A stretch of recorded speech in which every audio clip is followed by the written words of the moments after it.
साथियों नमस्कार, मैं हरिश्चंद्र बंडवाल एचबी शॉर्ट्स में आप सभी का स्वागत करता हूं। दोस्तों, पश्चिम बंगाल की तो बहुत सारी खबरें आपने देखी। प्रधानमंत्री मोदी ने कितनी मेहनत की यह आपने देखा, और चुनाव प्रचार के दौरान किस तरीके से बंगाल के लोगों ने अपना प्रेम और स्नेह लुटाया ये भी आपने देखा। लेकिन आज एक बड़ी अच्छी खबर, विचित्र खबर आपको दिखाता हूं। पश्चिम बंगाल किस तरीके से प्रधानमंत्री मोदी को रिटर्न गिफ्ट दे रहा है। जी हाँ, रिटर्न गिफ्ट। अब जाते हैं ना, हम लोग देखते हैं कि आजकल बच्चे बर्थडे में जाते हैं तो रिटर्न गिफ्ट लेकर आते हैं। तो ये रिटर्न गिफ्ट आपको दिखा रहा हूं, पश्चिम बंगाल में किस तरीके से वहां के लोगों ने रिटर्न गिफ्ट दिया है, और रात भर में पूरा पासा पलट गया है। आप बोलेंगे कहानी क्या है, कुछ ज्यादा भूमिका हो रही है, लेकिन दोस्तों ये कहानी बड़ी सुहानी है। ये क्यों कह रहा हूं, जरा पहले मैं आपको दो तस्वीरें दिखाता हूं। इस तस्वीर को ध्यान से देखिए। अब देखिए, इसको देखकर आपको कुछ समझ में आ रहा है क्या?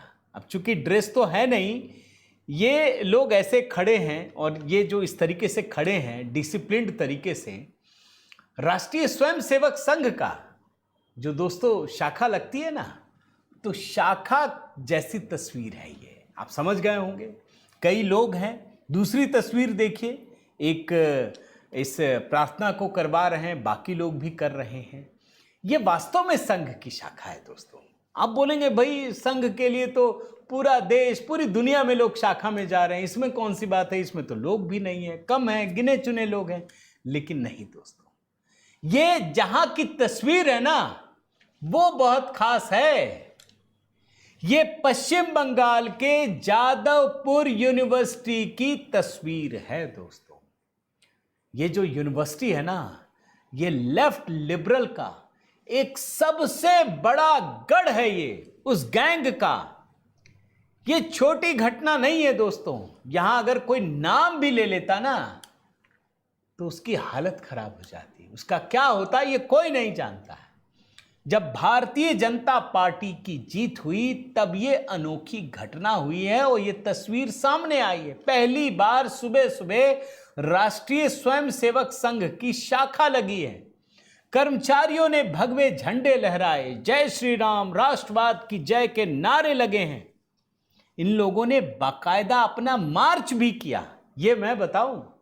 और ये जो यूनिवर्सिटी है दोस्तों, यहां वाम समर्थित शिक्षकों का गढ़ है। ये यहां कोई आरएसएस का नाम नहीं ले सकता, एबीवीपी का नाम नहीं ले सकता।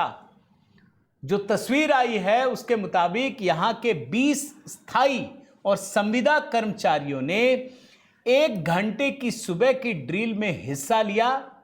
ये सारे के सारे कर्मचारी कैंपस में रहते हैं। पहले 40 मिनट व्यायाम योग के लिए समर्पित थे, बाकी समय बौद्धिक सत्र के लिए रखा गया।